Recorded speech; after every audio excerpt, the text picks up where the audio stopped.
Hi friends, welcome to our channel தகவல் களஞ்சியம். இன்னைக்கு நம்ம ஒரு முக்கியமான தகவலை பற்றி தாங்க இந்த வீடியோவில் பார்க்க போகிறோம். என்ன அப்படின்னு பார்த்துக்கிட்டோம்னா, நம்ம எல்லாருக்கிட்டையும் கண்டிப்பாக வீட்டில் ரேஷன் கார்டு இருக்கும் இல்லைங்களா? ஸோ இந்த ரேஷன் கார்டு மூலம் மட்டும் மாதம் நம்ம வீட்டுக்கு தேவையான பொருட்களை ரேஷன் கடையில் போயிட்டு வாங்குறோம் இல்லைங்களா?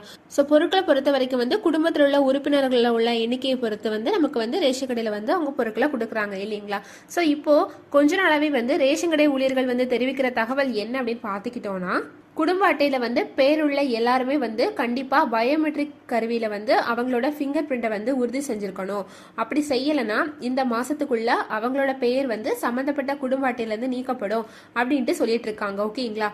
ஸோ அதை பற்றின டீட்டெயிலான தகவலை தான் இந்த வீடியோ நம்ம பார்க்க போகிறோம். வீடியோ ஸ்கிப் பண்ணாமல் ஃபுல்லாக பாருங்கள். அதுக்கு முன்னாடி இப்போ தான் நீங்கள் எங்கள் சேனலோட வீடியோ ஃபஸ்ட் டைம் பார்க்குறீங்கன்னா மறக்காமல் சேனலை சப்ஸ்கிரைப் பண்ணுங்கள். ஸோ பார்த்துக்கிட்டோன்னா தமிழ்நாட்டில் 2.20 கோடிக்கு அதிகமான குடும்ப அட்டைகள் இருக்குதுங்க. ஓகேங்களா? ஸோ இதை பார்த்த வரைக்கும் முன்னுரிமை குடும்ப அட்டைகள், முன்னுரிமையற்ற குடும்ப அட்டைகள் அப்படின்ட்டு நிறைய பிரிவில் ரேஷன் கார்டு இருக்குது. ஓகேங்களா? ஸோ இப்போ ரேஷன் கடையில் நம்ம வாங்குற பொருட்கள் கரெக்டாக அந்த மக்களுக்கு போய் சேருதா அப்படிங்கிறத உறுதி செய்யறதுக்காக தான் நமக்கு பயோமெட்ரிக் கருவி மூலமாட்டு நமக்கு பொருட்களை அவங்க டிஸ்ட்ரிபியூட் பண்றாங்க இல்லைங்களா?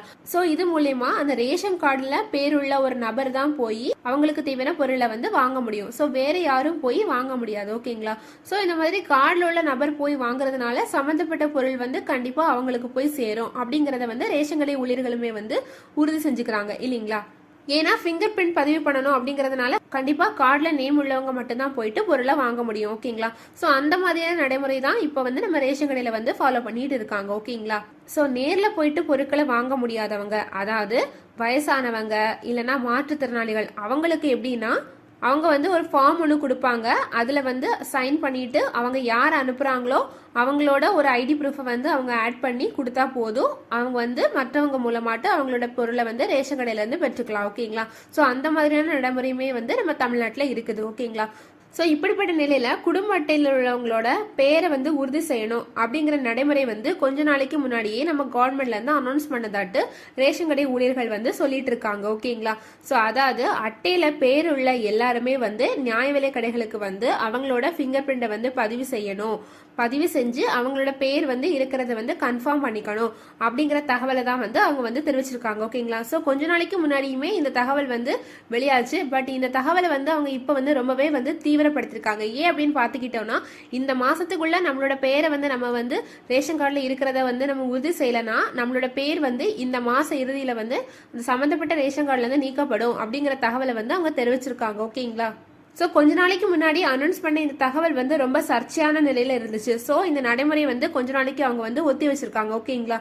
ஸோ இப்படிப்பட்ட நிலையில பிப்ரவரி மாசம், அதாவது இந்த மாச தொடக்கத்துல இருந்து மறுபடியும் இந்த நடைமுறை கட்டாயமாக்க போறதாட்டு நிறைய இடத்துல உள்ள ரேஷன் கடை ஊழியர்கள் மக்களுக்கு தெரிவிச்சிட்டு இருக்காங்க. ஓகேங்களா?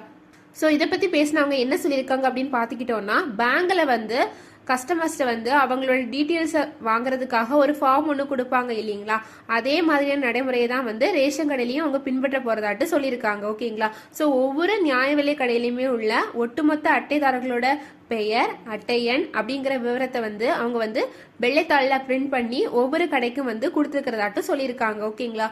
ஸோ இதை கன்ஃபார்ம் பண்ணி கூடிய சீக்கிரம், அதாவது பிப்ரவரிக்குள்ள சம்மந்தப்பட்ட உணவுப் பொருள் வழங்கல் துறை அதிகாரிகளுக்கு அவங்க கொடுக்கணும். அதாவது அந்த ஃபார்ம்ல டீட்டெயில்ஸ் எல்லாம் கரெக்டா இருக்கா இல்லையா அப்படிங்கிறத ரேஷன் கடை ஊழியர்கள் உறுதி செஞ்சு சம்பந்தப்பட்ட உணவுப் பொருள் வழங்கல் துறை அதிகாரிகளுக்கு ரேஷன் கடை ஊழியர்கள் கொடுக்கணும் அப்படிங்கிற தகவலை அவங்களுக்கு கிடைச்சிருக்கிறதாட்டு ரேஷன் கடை ஊழியர்கள் தெரிவிச்சிருக்காங்க. ஓகேங்களா?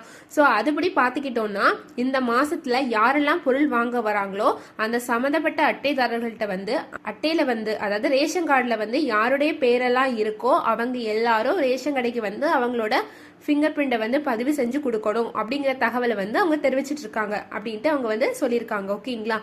ஸோ அது மட்டும் இல்லாமல் நிறைய ரேஷன் கடையில் ஃபிங்கர் பிரிண்ட் பதிவு செய்யலைன்னா இந்த மாத கடைசிக்குள்ள அந்த சம்பந்தப்பட்ட ரேஷன் கார்டுல இருந்து அந்த உறுப்பினரோட பெயர் நீக்கப்படும் அப்படிங்கிற தகவலையுமே தெரிவிச்சிருக்காங்க. ஓகேங்களா?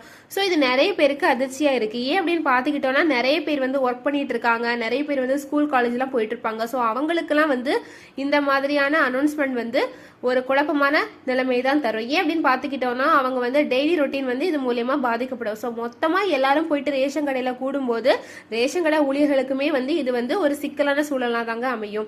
ஸோ இதுக்கு கூடிய சீக்கிரம் நம்ம கவர்மெண்ட் தான் தலையிட்டு ஒரு சிறந்த முடிவை தரணும் அப்படின்ட்டு மக்கள் தரப்புலையும் சரி ரேஷன் கடை ஊழியர்கள் தரப்புலையும் சரி ஒரு கருத்தை வந்து வெளியிட்டு இருக்காங்க. ஓகேங்களா? ஸோ இந்த தகவலை உங்கள் ஃப்ரெண்ட்ஸ் எல்லாருக்கும் ஷேர் பண்ணுங்கள். வீடியோ பிடிச்சிருந்தா லைக் பண்ணுங்கள். இது மாதிரியான யூஸ்ஃபுல்லான தகவல்களை பெற இந்த சேனலை சப்ஸ்கிரைப் பண்ணுங்கள். தேங்க்யூ.